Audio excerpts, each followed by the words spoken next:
Hi everybody, we're here with a litter update for this litter of mini Australian Labradoodle puppies. Hi, I'm Claire from Van Isle Labradoodles, and these little Labradoodle puppies have just passed their 4-week birthday. So today we're going to tell you a little bit about each of the puppies, what they've been up to, what the litter has been doing as a whole, and we'll also give you a little bit of information about Mama Labradoodle Ripple. We'll do each of the puppies in birth order. But Ripple, first of all, will give you a little update on her. You can see she's not here today. The puppies are going to be done individually up on the table because they are far more mobile than they were in the last video, and they will not just stay sitting next to me in the bed anymore. So Mama Ripple has decided that it's starting to be time to wean the puppies. So when you see them all today, you'll see they have a little bit of crustiness around their faces, on their heads, and definitely on their paws.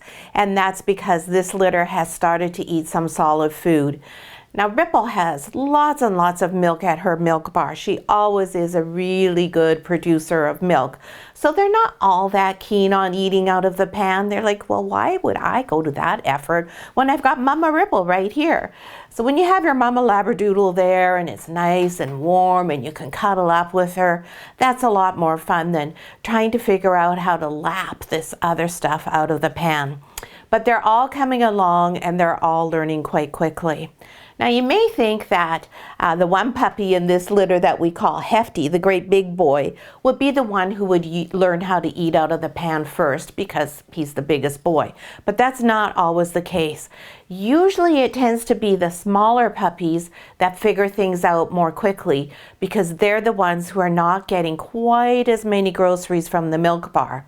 Hefty is obviously getting lots, and we'll talk about him a little bit more when it's his individual turn. And the puppies, what they're having to eat right now is raw goat's milk combined with some plain rice cereal, just a pablum, and some pumpkin. And the pumpkin is in there to help their digestion. It's a little bit of a transition to go from mama's milk over to solid food, so we want to try and make that as easy and comfortable on their tummies as possible. And we use goat's milk because dogs cannot tolerate cow's milk. Lactose is something they are unable to process effectively. So goat's milk is a really good substitute, and it's the closest milk to mama's milk. We use a whole fat one, and we like to use the raw goat's milk as that also acts as a really excellent pre-probiotic for the puppies. The pumpkin is just there, as I said, to give them a little bit of fiber and help them with their digestion. And the pablum, really, its sole purpose is to thicken the whole mixture up so it's easier for them to consume. Dogs don't know how to lap initially, and so they have to learn that whole process of how does your tongue work to get the food out of the pan and into your mouth. So when it's thicker, when they just put their tongue into it, it sticks onto it. They immediately put their tongue back in their mouth, and that gets the connection to the brain going more quickly. So Mama Labradoodle Ripple is quite happy that the puppies are starting to eat on their own. Ripple herself is eating a tremendous amount. Ripple is just a 21-pound mini Labradoodle puppy, but right now she is eating about 3.5 pounds of raw dog food a day. And along with that, she's also eating a full day's complement of freeze-dried raw. She's also having a half day's full complement of dehydrated raw smack. And along with that, she is also having about 1/4 pound of tripe, a fresh tripe. Included in all of that, she's also having a calcium supplement. She's having her usual multivitamins and her pre-probiotics as well. And she is also getting some bonuses. So she has about 2 quail eggs every other day. She eats 1 or 2 salmon fillets every day. She has tripe stuffed trachea, so that gives her even more tripe in her diet. And then she usually has a couple of chicken necks, or she has a lamb neck slice or some other bone. So she has and she also is having some special kibble that is designed for mamas that are lactating to that super high energy. So she has an enormous amount of food for a little girl, and she doesn't get fat. I just am so jealous of her. It just annoys me to no end. She can eat and eat and eat and eat and eat, and she still stays fit and trim. Ripple has lots of energy. She's out bounding around outside. She's really loving to be able to go out and play with her ball a bit again and just feel like she's getting back to her regular self. She's happy to leave the puppies now for longer periods of time, and at night she's free to come and go, and she picks and chooses when she goes in to feed the puppies. We don't have her on a schedule. We do monitor her to make sure that she goes in to see the puppies at least once every 2 hours. But generally speaking, she does that all on her own. She's an experienced mama, and she's really a lovely, caring dog. She really enjoys her puppies, so we don't have to really do too much to tell her how to manage her little family that she has. So today we're just going to tell you about Ripple's puppies. Ripple is also feeding 3 puppies from Holly's litter because Holly did not have enough milk at her milk bar. But they're big enough now that we can show them to Holly's families in Holly's litter update. And once Ripple's and Holly's puppies are all fully weaned, then Holly's puppies will be reintegrated with one another, and that will be one distinct, separate litter group. So we're going to do our puppies here from the First Noel litter of mini Labradoodles in birth order. And the firstborn in this litter is this beautiful boy. This is our brown collar boy. And he is one of the 2 handsome caramel puppies in this litter. So a caramel is a very pretty color and has many different renditions. These puppies are a really nice rich tone, lots of golden shades in it, but also darker, closer to more of a chocolate tone, which gives them that deep, rich color. Very, very pretty. And this little guy, oh, he's just a little sweetie pie. He's pretty much right dead smack in the middle of the group. He's never too bossy. He's quite quiet. He knows how to find his place at the milk bar. And he's done really well figuring out how to lap out of the pan. He's not overly confident, but he's definitely not a shy puppy at all. And you can see he's looking at me just out of the corner of his eye. He's a little bit fascinated with the light that we have in the studio here, so he's really fixated on staring at that. And this little puppy has lots of pretty white markings on him, as you can see on his chest. Really nice, handsome boy. Great, beautiful, nice, stocky body, as you can see. He's just really well formed. He's got a nice big plump tummy, but he's not fat at all. He's just right. And he has this gorgeous head, really beautiful Labradoodle head, very, very much the type of head that we look for in our Australian Labradoodle puppies. So that's our handsome little brown collar boy. Next up is black collar. Hi, buddy. Now, if you see the 2 puppies side by side for just a second here, you'll see that their colors are almost identical, but black is just a smidge darker than brown. Will he stay like that? Who knows? This color, chocolate, black, and a reddy caramel, and a red dog as well, those colors all tend to fade as the dogs get a little bit older. So you can expect some changes in the color of these puppies. This puppy is more of a red caramel shade than brown collar is. Hi, Black. How are you? This little guy is very similar to his look-alike brother.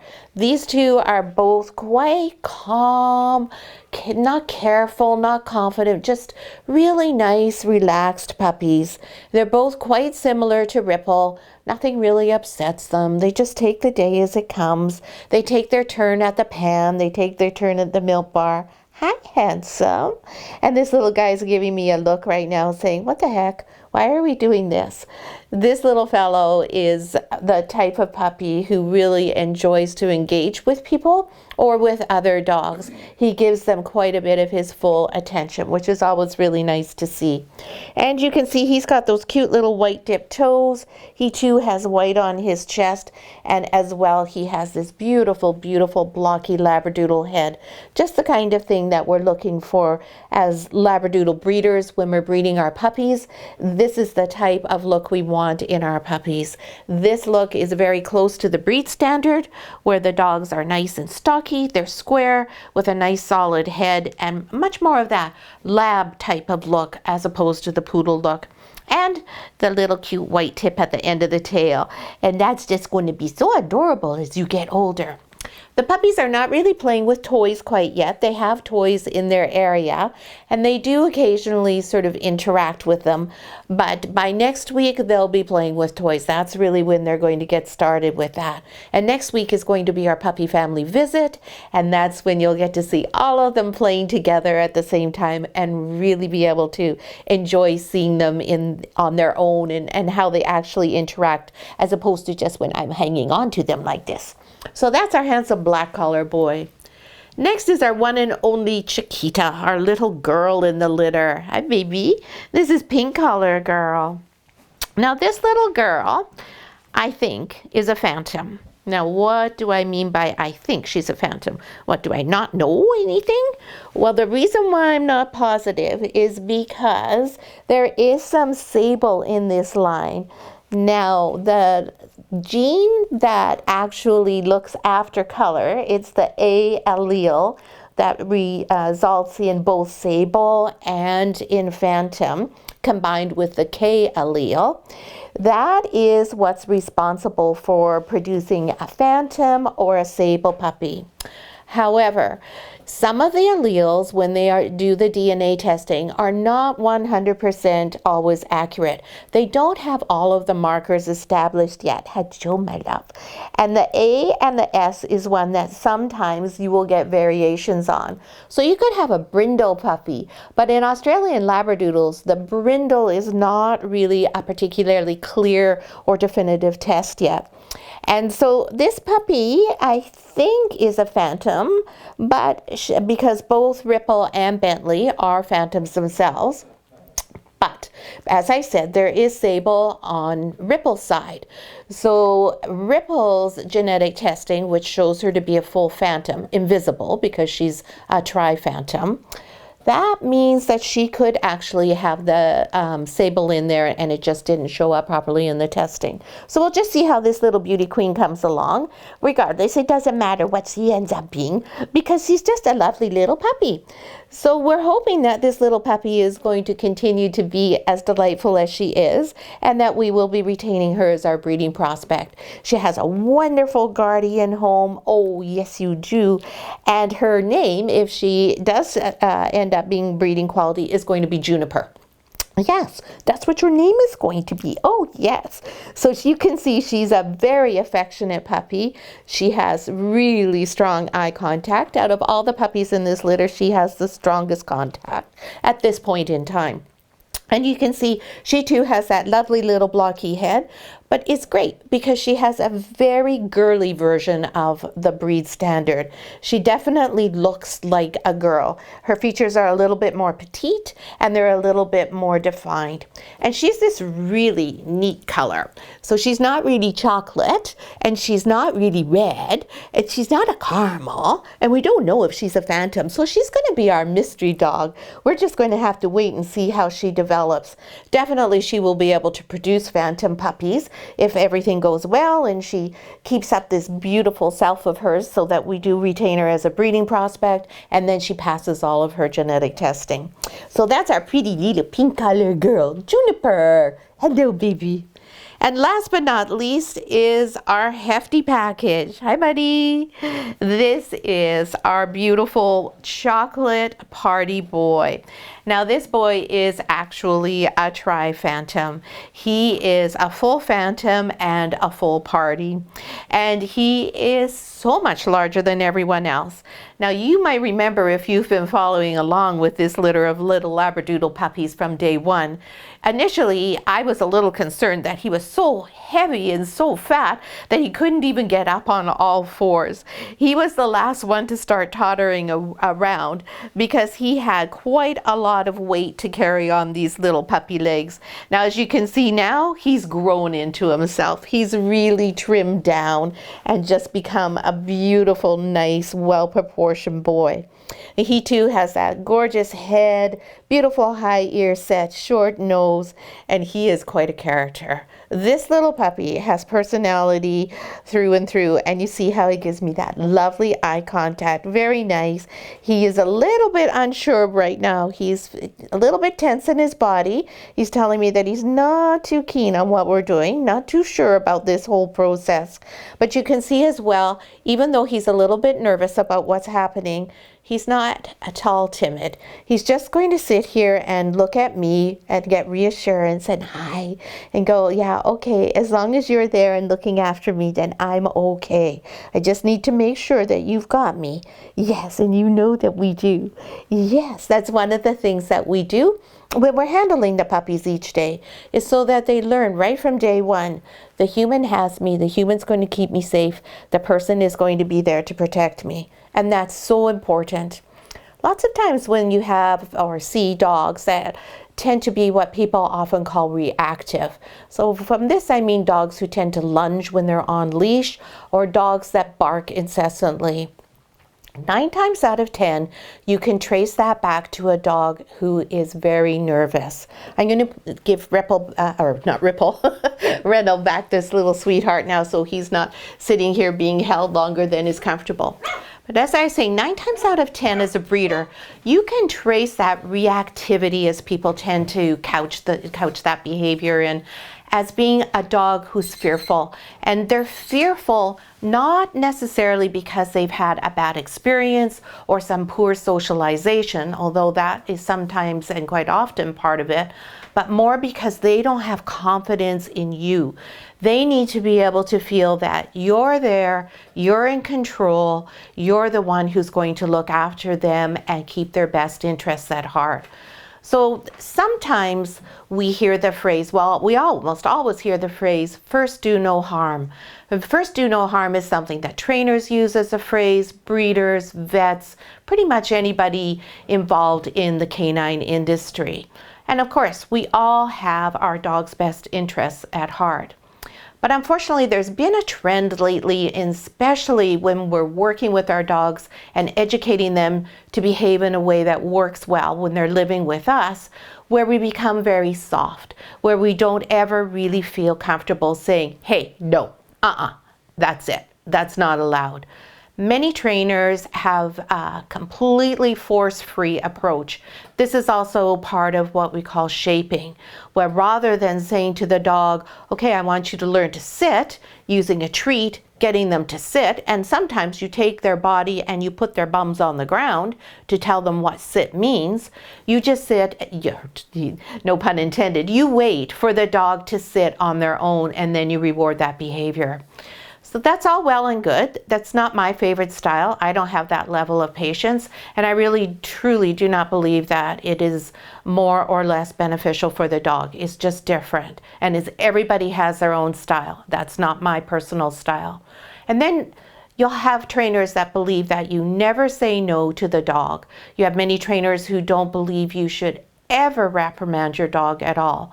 Now, I'm not talking about we're going out and going back to the 1960s where we used to hit our dogs over the head with a rolled up newspaper or something silly like that. I just mean you make it very clear to your dog that no, that's not okay and that's not permitted. So this really helps the dog to learn, oh, okay, that's not all right. I don't want to do that. And the human is the boss. The human is the one who's in charge here. When your dog understands the concept that you're the one in charge, it helps them relax. You can see it in the body language of a dog that, say, barks too much. Their shoulders will be up and tense, just like a person when they're tense, because they're fearful. They don't know who to look for guidance, and they feel like they have to be on alert at all times. Everything's on their shoulders. If there's the slightest sound, they have to bark. If something happens and someone moves, they have to bark, because that's the only way they can communicate and say, hey, keep your distance, to something they have no idea about. Whereas if they feel that and confident in you and that you're going to handle whoever's at the door ringing the doorbell, or it's okay if somebody startles like that because you've got their back, their shoulders will relax, their necks will relax, their eyes will be softer, and they'll quit barking as much. Sometimes that's all you need to do is teach the dog, it's okay, I'm here. I'll look after you. So just a little something to keep in mind. And you don't have to agree with me and my approach. Many people feel that that's an incorrect approach and aren't comfortable doing that. And everybody has their own way of doing things. I'm not suggesting my way is better, just that's how I do it. It works for me, and it's just a tip I wanted to share with you. So the little Labradoodle puppies from the First Noel litter are all doing well, as you can see. Next week is our family visit, and after that family visit will be their first chance to go outside and start exploring the outdoors. So that's always a big monumental event for them. And it will be so much fun. We only have 4 puppies in this litter, so when we do our family visit, it will be easy to keep track of all of them, watch them interacting, and all of our families will have a chance on Zoom to actually meet and get to know each other. So we encourage you to start thinking of questions that you'd like to ask me. It's your hour to ask me whatever has been on your mind that you haven't had a chance to ask yet. And we'll go through many things, including Head Start, the Puppy Starter Kit. We can go through insurance and vaccinations if you like. Usually we reserve that for our pickup Zoom meeting, but any topic that you have a question on. Nutrition is usually one that everybody wants to know about. Just think of your questions, write them down, and we will just have a question and answer, meaning, well, you get to watch all the puppies instead of looking at me. So thanks so much for watching, and we'll see you all next time.